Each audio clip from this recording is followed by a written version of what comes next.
TitleMatchNetwork.com. What was, I guess, your favorite time in your career?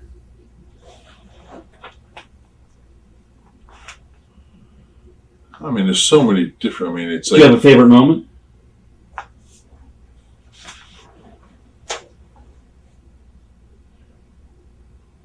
It'd be hard to beat the Backlund in Madison Square Garden, just from a mark standpoint alone. Just to be, and it was different then. To be the WWF champion, the belt didn't switch hands very often. That was pretty big. I mean, I would have never have thought that was going to happen to me. So that would say that was about. If I had to pick one moment. Memories of the quick match you had with Bob Backlund.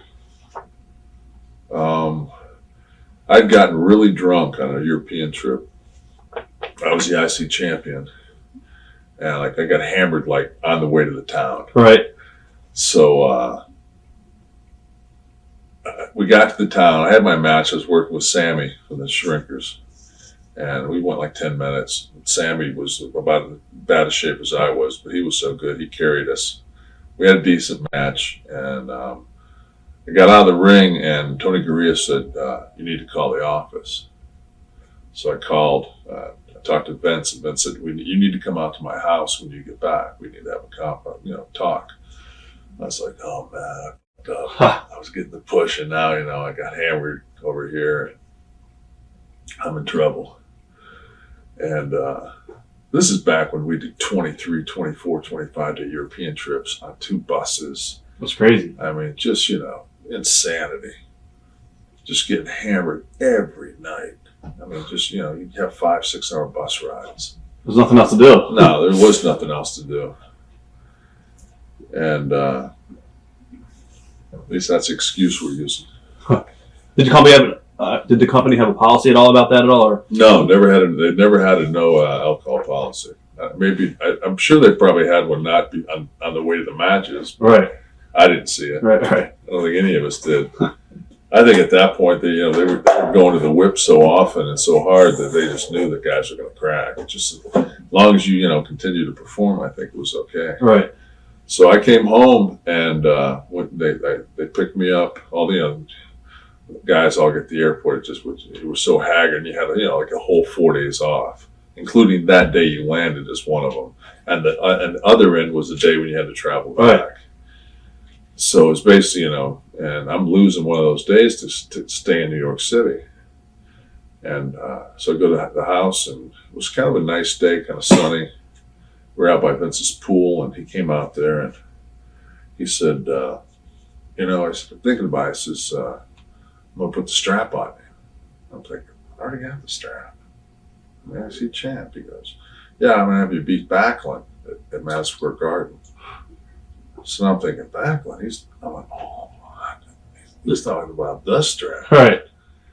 So I did now, it's just and I'm not kidding, it was like he was speaking to me, but I wasn't listening. I was already thinking oh my God. And my mom's dying at this point of breast cancer.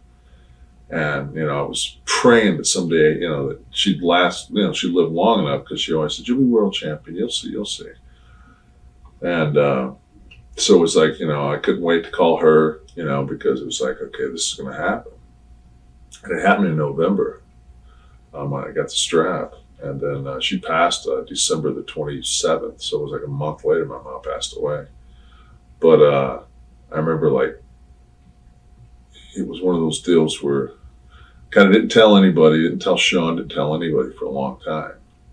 Because it was a couple months coming still.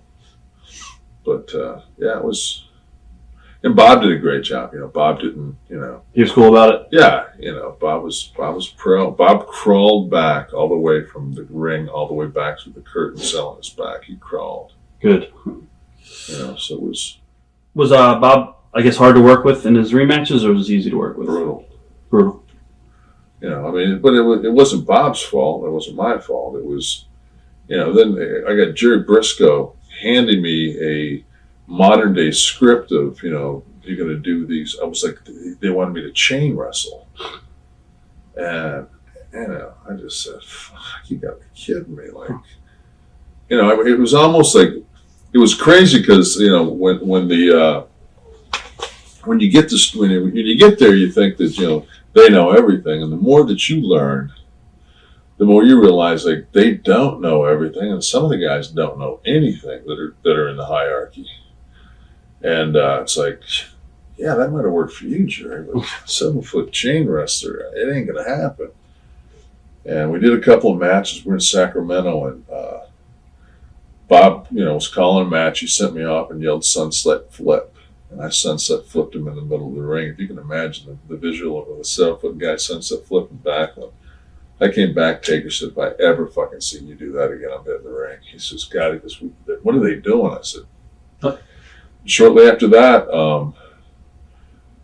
Scott Hall got a call, and they said, Scott, you're going to work with Backlund, and Kevin's going to work with Double J. Wow. So I worked with Double J and Road Dogg, and they fed me, and it was, you know, it was perfect. What are your memories of some of your matches with those guys? With Jeff and Jeff.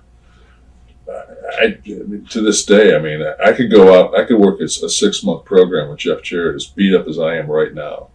That easy? Yeah. I mean, I think he's one of the funnest recollections of my career is Jeff and I worked like 5 or 6 days in a row in Montana during the end of the WCW.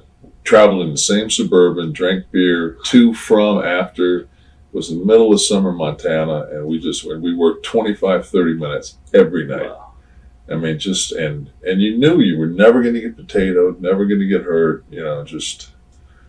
Good time. Yeah, that's how, I mean, it was like it's supposed to be. Right. You know. Talk about TitleMatchNetwork.com